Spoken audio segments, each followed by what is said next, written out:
Bonjour, je vous propose la lecture de la deuxième partie du championnat du monde 2014, où je commenterai de manière plus détaillée les moments critiques. Carlsen, qui a les blancs, décide de jouer le pion roi. Réplique immédiate d'Anand symétrique, As E5, cavalier F3, cavalier C6, fou B5, et c'est la partie espagnole. Anand choisit de répliquer à cette ouverture par cavalier F6, la défense berlinoise déjà utilisée lors du championnat du monde 2013. Carlsen propose donc la protection immédiate du pion E4 par D3 et fou C5 permet à Anand de terminer le développement du fou et d'obtenir une belle diagonale d'intervention.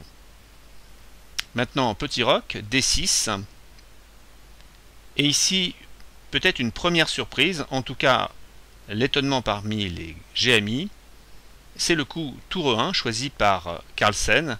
Habituellement dans cette position, les blancs jouent C3 afin de contrôler les cases centrales B4, C4 et D4 et d'offrir au fou B5 une case de repli en C2 qui après D4 pourrait obtenir de nouvelles perspectives en milieu de jeu. Mais le coup tour 1 a de quoi surprendre, pourtant au niveau stratégique il est tout à fait raisonnable puisque l'idée est de protéger le pion E4 et de préparer la poussée centrale D4. Anand décide de jouer la sécurité pour son roi immédiatement avec roc. Peut-être que fou G4 avait aussi son intérêt puisqu'il permettait de clouer le cavalier, défenseur notamment de la case D4. Ceci dit, petit roc, et c'est à ce moment que je vais vous demander de cliquer sur pause pour réfléchir au plan de Carlsen et éventuellement trouver son coup. Il a décidé ici de prendre le cavalier C6, c'est un moment critique extrêmement important puisqu'il va céder la paire de fous, mais pour dénaturer en tout cas la structure de pion à l'aile dame chez les noirs, notamment pion doublé sur la colonne C plus pion isolé, et en même temps supprimer un défenseur de la case D4 stratégique extrêmement importante. Et là aussi je vais vous demander de cliquer sur pause pour réfléchir et jouer le coup de Carlsen. Ici il est tout à fait logique, c'est H3, puisque ce coup permet d'éviter le clouage du cavalier qui est extrêmement utile pour préparer la poussée centrale D4. Anand comprend bien que le levier D4 peut arriver à tout moment. Il décide ici de jouer un coup prophylactique tel que tour 8. Ce coup permet d'éviter la poussée de D4, car en l'occurrence, si c'est effectué, eh bien pion prend D4 dévoile la faiblesse du pion E4 avec l'attaque double cavalier F6 et tour E8. Si maintenant cavalier prend D4, les noirs prennent le pion E4 et ce n'est pas cavalier prend C6 qui va poser des problèmes puisque le pion F2 est en délicatesse, il pourra être pris dans un premier temps et après roi H1, la dame pourra s'installer en H4 et apporter une attaque extrêmement virulente dans le camp blanc. Pour cette raison, Carlsen ne va pas jouer le levier D4, il va plutôt continuer son développement et jouer un coup de cavalier peut-être étonnant mais extrêmement instructif, dont l'idée est d'occuper la case C4 et on verra toute l'utilité de cette case dans quelques coups. Comment maintenant continuer avec les noirs? Eh bien, Anand manque un petit peu de perspective pour le moment, il n'arrive pas à se libérer avec D5 puisque le pion E5 est en difficulté.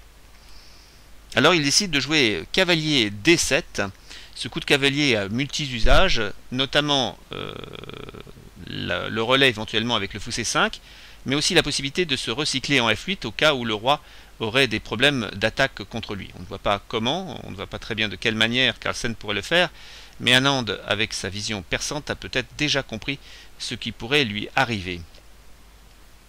Comment maintenant continuer avec les blancs? Eh bien cavalier C4, cavalier est très utile sur cette case puisqu'il anticipe évidemment la poussée D5, puisque avec son collègue et la tour 1, le pion E5 serait en grand danger si jamais D5. Il a un autre intérêt aussi que nous allons voir tout à l'heure. Anand, face à cette position, décide de replier son fou et de jouer une deuxième fois ce coup, ce qui va permettre finalement à Carlsen de prendre l'avantage. Peut-être est-il préférable de rajouter une pièce en jeu, telle que dame F6, et ce n'est pas fou G5 qui aurait posé problème au noir, puisqu'après dame G6, eh bien le jeu noir n'est pas si mauvais que cela, avec l'occupation notamment de la tour B8. Mais Anand décide de jouer la sécurité avec fou B6, et c'est là que je vais vous demander quel coup vous envisagez de jouer, donc n'hésitez pas à cliquer sur pause pour le chercher. Les blancs ici ont décidé non pas spécialement la prise du fou en B6, puisque dans ce cas de figure les noirs rétabliraient leur structure de pion, cette structure deviendrait compacte et difficile à percer pour les blancs, et en plus obtiendrait une colonne semi-ouverte A, qui est plutôt intéressante pour eux. Donc pas ce chemin, mais un autre chemin très intéressant lié justement à la présence de ce cavalier C4, c'est A4. Alors l'idée d'A4, c'est d'enfermer éventuellement le fou qui n'a pas beaucoup de cases, notamment par C3, A5 et B4, et le fou serait perdu. Mais cette situation est encore favorable, même avec la réaction centrale D5, où l'on voit tout l'intérêt de la présence du cavalier C4, qui après pion prend D5, pion prend D5, cavalier prend E5, subtilise un pion et donne donc l'avantage matériel au blanc sans qu'il y ait de compensation apparente. Anand doit donc parer la menace d'enfermement de son fou B6 et joue A5. Comment maintenant allez-vous jouer cette position? Eh bien, vous allez envisager ici, non pas spécialement de pousser D4, ce qui pourrait être envisageable, remarque. Avec fou prend D4, cavalier prend D4, pion prend D4 et dame prend D4, la dame serait ici centralisée, le jeu noir, le jeu blanc est quelque peu préférable. Mais Carlsen a trouvé encore mieux.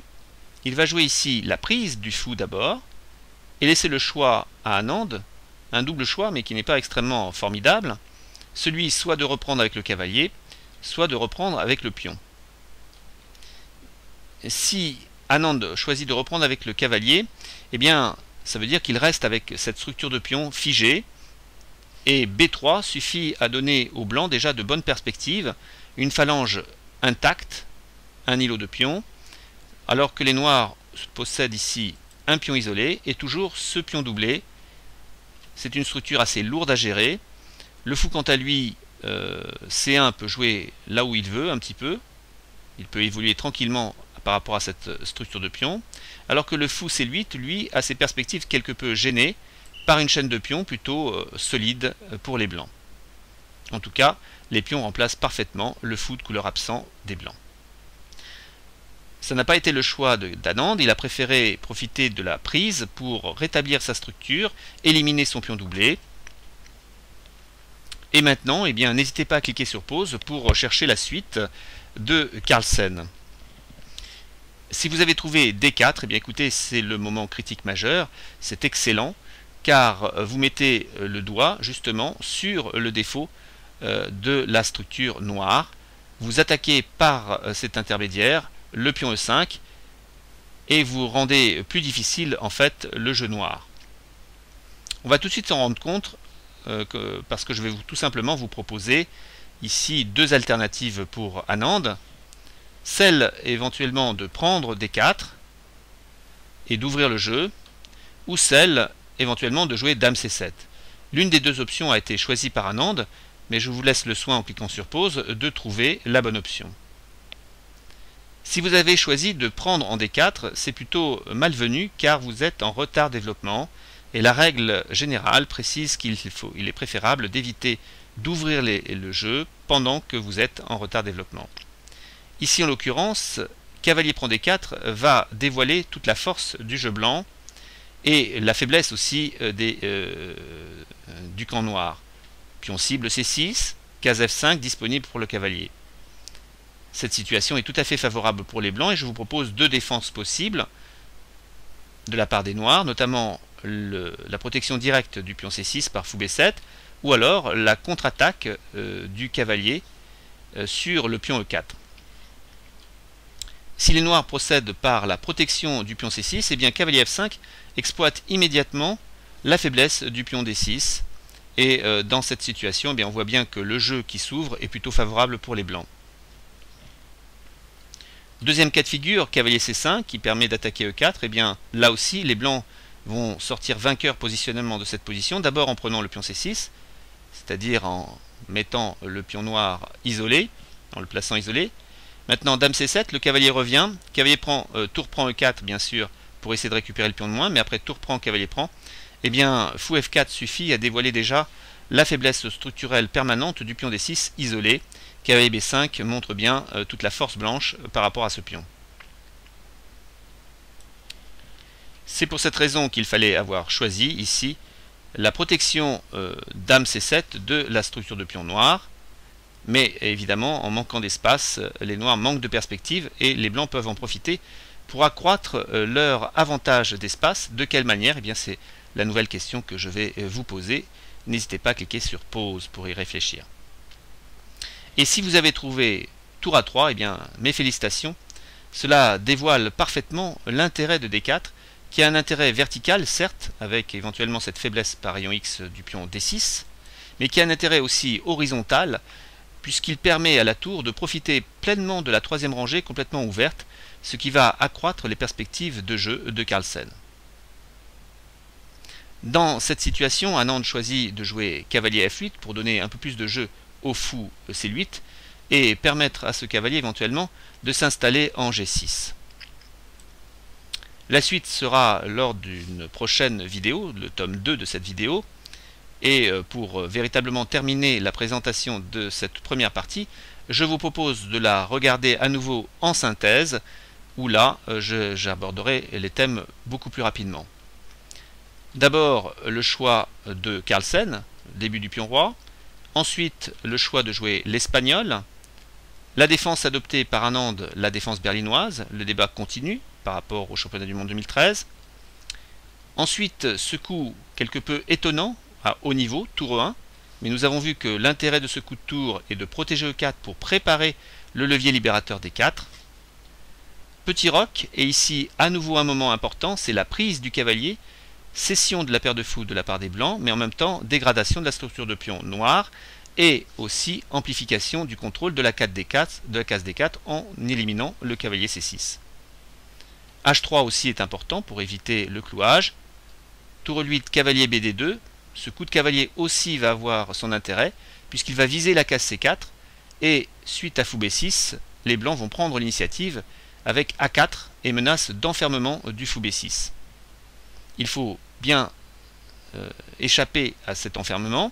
A5 est joué, et là à nouveau une prise du fou très opportune, puisqu'après cavalier prend B6, pion prend B6, le levier longtemps recherché par Carlsen peut être joué avec efficacité, avec un effet vertical par rapport à la pression sur le pion E5 et rayon X par rapport à D6, mais aussi un effet horizontal, puisque tour A3 pourra être joué dans quelques coups. Donc dame C7, et en fait finalement, il est joué maintenant ce coup de tour A3, qui amplifie le jeu des blancs, qui va donner une action intéressante pour ces derniers. Le dernier coup des noirs a été de jouer cavalier F8 et je vous propose de regarder la suite lors de la prochaine vidéo. Merci de votre attention et à très bientôt.